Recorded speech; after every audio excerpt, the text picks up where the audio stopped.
السلام علیکم بچوں، تو کیسے ہیں آپ سب؟ آئیے اس ویڈیو میں سیکھیں کچھ اچھی عادات۔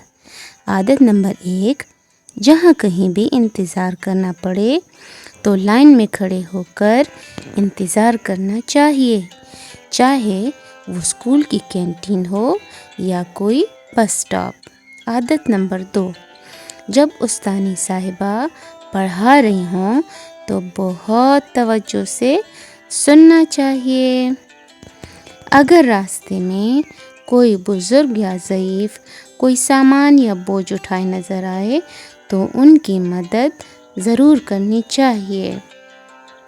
ہمیں ہر ضرورت مند کی مدد ضرور کرنی چاہیے، کیونکہ ہمارا دین اسلام ہمیں اس کی تعلیم دیتا ہے۔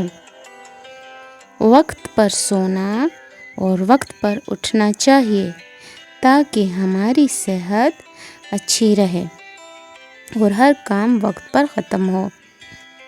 نماز وقت پر ادا کرنی چاہیے۔ وقت کی پابندی ایک بہت اچھی عادت ہے۔ کھانا مل جل کر کھانے سے آپس میں محبت بڑھتی ہے اور کھانے میں برکت پیدا ہوتی ہے۔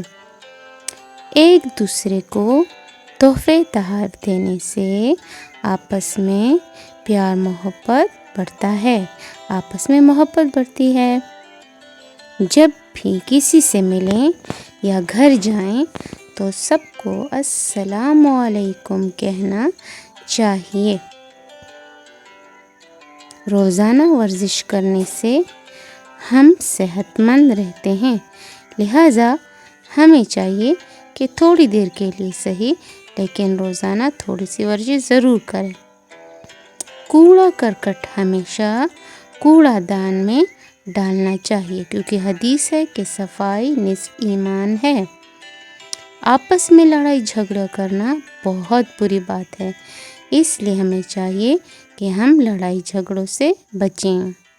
اچھی اور صحت مند زندگی گزارنے کے لیے تازہ پھل سبزیاں کھانی چاہیے تاکہ ہماری صحت اچھی رہے۔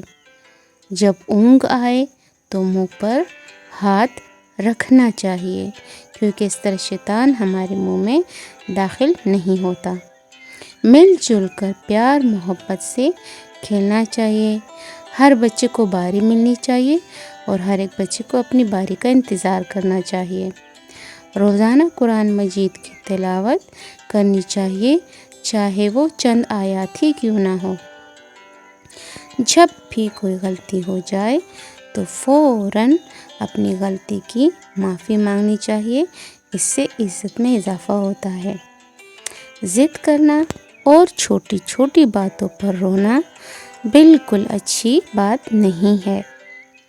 صبح اٹھ کر اور سونے سے پہلے دانت ضرور برش کرنے چاہیے، یعنی دن میں روزانہ 2 مرتبہ۔